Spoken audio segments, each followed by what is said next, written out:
कहा जाता है कि दिल्ली 7 बार बसी और 7 बार उजड़ी। पुरानी सल्तनतें गईं, नई आई और इस सब में शहर के शहर तबाह हो गए। लेकिन एक इलाका जो इस खींचतान में महफूज रहा वो था महरौली। महरौली हमेशा से ही सूफी संतों का स्थान रहा है, इसलिए आक्रांताओं और राजाओं ने यहाँ कम हमले किए। इसी वजह से इस जगह हमें गुलाम वंश के कुतुब मीनार से लेकर बहादुर शाह जफर के जफर महल तक हर दौर की इमारत देखने को मिलती है। आज हमारा सफर एक ऐसे ऐतिहासिक स्मारक की तरफ है जिसने वक्त के साथ अपनी चमक को नहीं खोया। आज की वीडियो में कहानी महरौली स्थित जमाली कमाली मस्जिद की। जमाली कमाली मस्जिद का इतिहास इससे लगे हुए मकबरे से जुड़ा है।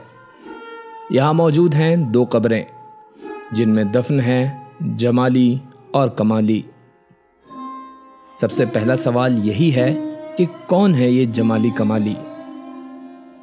जमाली यह शेख फजलुल्लाह कम्बोह 16वीं सदी के एक बड़े मशहूर सूफी कवि थे। शेख फजलुल्लाह कम्बोह ने 3 सुल्तानों का दौर देखा था। इसमें लोधी वंश के सिकंदर लोधी और मुगल वंश के बाबर और हुमायूं शामिल थे। शेख फजलुल्लाह को तीनों ही सुल्तान के दरबारों में बड़ा सम्मान हासिल था।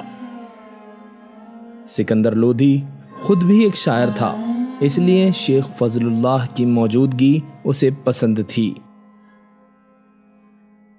इसके बाद मुगल सल्तनत का पहला सुल्तान बाबर भी शेख फजलुल्लाह के काफी नजदीक रहा। बाबर ने अपने दौर में ही इस मस्जिद का निर्माण शेख फजलुल्लाह के लिए कराया था। मस्जिद की सही निर्माण तिथि तो नहीं मालूम, लेकिन साल 1528 से 1529 के बीच इसको बनवाया गया था। बात करें कमाली की तो इतिहास में कमाली को लेकर ज्यादा जानकारी उपलब्ध नहीं है, लेकिन ये बात स्पष्ट है कि कमाली शेख फजलुल्लाह के सबसे करीबी और पसंदीदा शिष्य थे। यही वजह रही कि उनको भी अपने गुरु शेख जमाली के पास ही दफनाया गया। अक्सर सूफीवाद में गुरु और शिष्य की परंपरा की मिसाल देखने को मिलती है। जैसे निजामुद्दीन औलिया और अमीर खुसरो, वैसे ही शेख जमाली और कमाली।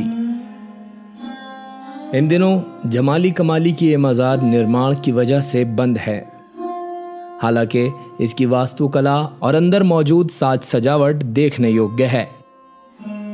बात करें मस्जिद की तो मस्जिद आज भी बेहद खूबसूरत है। महरौली आर्कियोलॉजिकल पार्क क्योंकि विश्व धरोहरों में से एक है, इसलिए इस इमारत के रखरखाव पर काफी ध्यान दिया गया है। मस्जिद में दाखिल होने के 2 दरवाजे हैं, एक दक्षिण की ओर और दूसरा पूरब की ओर।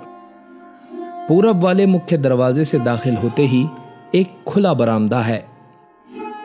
मस्जिद के मुख्य भवन के 5 द्वार हैं, जिसमें बीच वाला दरवाजा आकार में सबसे बड़ा और सबसे आकर्षक है। दरवाजे से दाखिल होते ही हमें वह स्थान नजर आता है जहां इमाम खड़े होकर नमाज पढ़ाते हैं। इसके आसपास बारीक नक्काशी का काम देखने को मिलता है, जहां पत्थर पर कुरान की आयतों को उकेरा गया है। मस्जिद में संगमरमर की सजावट के साथ लाल बलुआ पत्थर का भी इस्तेमाल किया गया है। अंदर से गुंबद को देखें तो बेहद कुशल कारीगरी का नमूना देखने को मिलता है। दक्षिण की ओर का दरवाजा हमें मस्जिद की पिछली तरफ ले जाता है। यहाँ एक छोटा सा बागीचा मौजूद है। मस्जिद की दीवार में से कुछ झरोखे निकाले गए हैं। साथ ही 2 अष्टकोण मीनारें भी मस्जिद की संरचना को खूबसूरत बनाती हैं। इस मस्जिद को भारत में मुगल मस्जिद वास्तुकला की एक पहल माना जाता है। ये मस्जिद एक निशान है गुजरते हुए दौर का, सूफीवाद का और गुरु शिष्य की परंपरा का। दिल्ली में कुतुब मीनार से लगे महरौली आर्कियोलॉजिकल पार्क में आप इस मस्जिद को देखने आ सकते हैं। हमारे देश में सैकड़ों साल पुरानी धरोहरों की संख्या भी सैकड़ों में है, जिसकी तलाश में हम शहर शहर घूमते रहते हैं। आज के इस वीडियो में इतना ही। मिलेंगे अगले हफ्ते एक नए इतिहास और एक नए स्मारक के साथ। वीडियो अच्छा लगा हो तो लाइक करें, अपनी राय हमें कमेंट में ज़रूर दें। फॉलो करें फेसबुक पे स्टूडियो धर्मा को और सब्सक्राइब करें हमारा यूट्यूब चैनल।